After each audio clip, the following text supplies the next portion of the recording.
The rhetoric of hunger presented throughout the dual podcast episodes continuously reminds me of a tradition in my life that started in third grade when I was around 9. Last year was the first year that we did not do this tradition.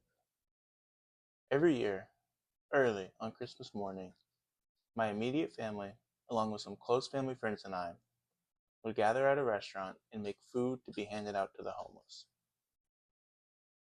The way this would work is there was this guy, he's basically an uncle to me, his name's Yogi.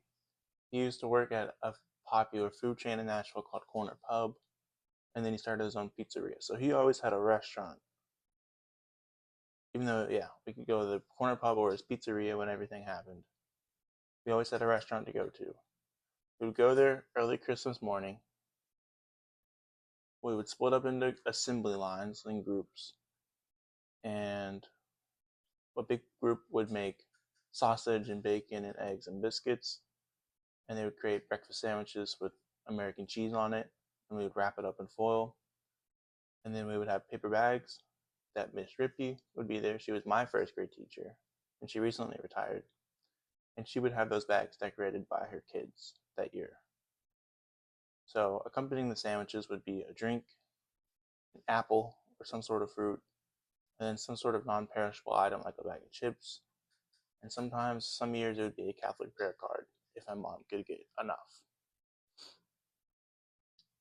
And I just really kept thinking and reflecting on that while I was going back through this podcast and this script I wrote for a different class. And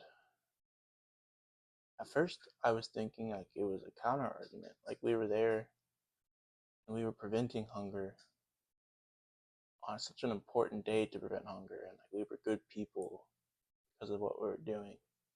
Then the more I thought about it,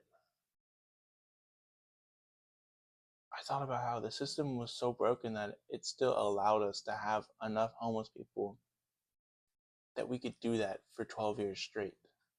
That we could create, I mean, you buy the packs of paper bags. We would just do that. We would just do one pack.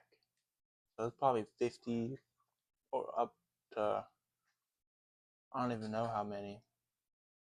I mean, Yogi would get biscuits from like Restaurant Depot or Cisco or something, and it would be this huge tray of biscuits you could cook. We were making a lot of food, and then people were getting only one bag. Some people got two sandwiches per bag, but very rarely.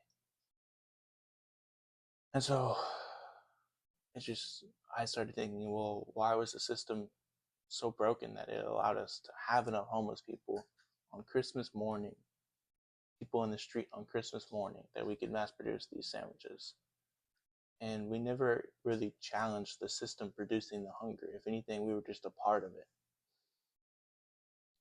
And it showed that we had compassion fatigue because hunger was something I would visit once annually, and it would justify my compassion fatigue and the compassion fatigue in the group because this was a scheduled event.